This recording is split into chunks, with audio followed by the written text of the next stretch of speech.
ফলে আইটেম গান, viral dance track আর সিনেমার হাইপ সবকিছু থেকেই ধীরে ধীরে সরে দাঁড়ানোর সিদ্ধান্ত নিয়েছেন সঙ্গীত শিল্পী প্রীতম হাসান। হ্যাঁ, ঠিকই শুনছেন, তিনি নিজেই জানালেন এখন তিনি খুঁজছেন ভিন্ন কিছু, যেখানে থাকবে কম হইচই কিন্তু বেশি অনুভূতি। ক্যারিয়ারের শুরুতেই জাদুকর, গার্লফ্রেন্ডের বিয়া, খোকার মতো সোলো প্রজেক্ট দিয়ে আলোচনায় আসা এই শিল্পী ধাপে ধাপে জায়গা করে নিয়েছিলেন সিনেমার প্লেব্যাকেও। বিশেষ করে আইটেম গানগুলোতে তার কণ্ঠ হয়ে উঠেছিল দর্শকদের কাছে বেশ পরিচিত। কিন্তু সম্প্রতি এক সাক্ষাৎকারে প্রীতম জানান এখন আর সেই ধারা তাকে টানছে না। তিনি ফিরে যেতে চান তার আগের সেই ঘরানায়, যেখানে ছিল শরতের শেষ থেকে, মরে যাক কিংবা খোকার মতো গান। তার মতে হাইপ কম হলেও সেখানে আত্মার শান্তি বেশি।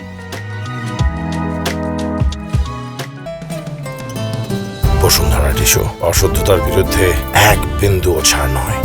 তবে এই যাত্রায় যারা তার পাশে ছিলেন, সমর্থন বা সমালোচনা দুটোই কৃতজ্ঞতার সঙ্গে তিনি স্মরণ করেছেন। এদিকে পুরোপুরি সরে যাওয়ার আগে এবারের ঈদে শেষবারের মতো আইটেম গানে শোনা যাচ্ছে তার কণ্ঠ। প্রিন্স সিনেমার জ্বালা জ্বালা গানে তিনি কণ্ঠ দিয়েছেন কিংবদন্তি গায়িকা রুনা লায়লার সঙ্গে। শুধু সঙ্গীত নয়, অভিনয় এখন ব্যস্ত সময় পার করছেন প্রীতম। সম্প্রতি ওটিটি প্ল্যাটফর্মে মুক্তি পাওয়া ক্যাকটাস সিরিজে তিনি অভিনয় করেছেন একজন হ্যাকার চরিত্রে, যেখানে তার বিপরীতে ছিলেন মেহজাবিন চৌধুরী। সিরিজটি পরিচালনা করেছেন শিহাব শাহীন।